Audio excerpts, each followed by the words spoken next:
সাধু বাবা তাড়াতাড়ি আসেন।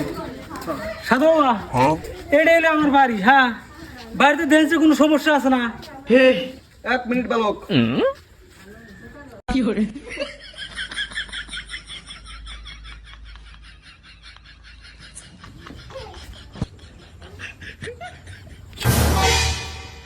বালক কত কপাল খুব ভালো। अच्छा তোর এই মাটির তলে 70 ফুট তলে পেট্রোল ডিজেলের খনি আছে। আসেন বাবা, এই যে বাবা চেয়ারে বসেন, আমি কিছু আপনার দিয়ে জল বানানি। বাবা মানুষ কখনো চেয়ারে বসে না, সবসময় মাটিতে বসে। বসেন তাহলে মাটি দিয়ে বসেন, আমি আসতেছি। ठीक है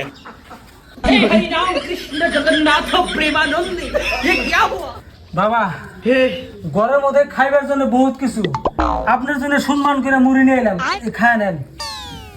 বালক মুড়ি দিছাও তো ঠিক আছে, এরাতে তো কমসে কম চেনি বা একটু মিড়ে দিলে তো পারতে। বাবা 70 আপনি যে আপনি পেট্রোলের খনি পাইলেন, আর সামান্য মুড়ির ভিতরে যে মিডিয়া আছে ওইটা খুঁজে পাইলেন না, এনে বন্ডামি আরাম করছেন।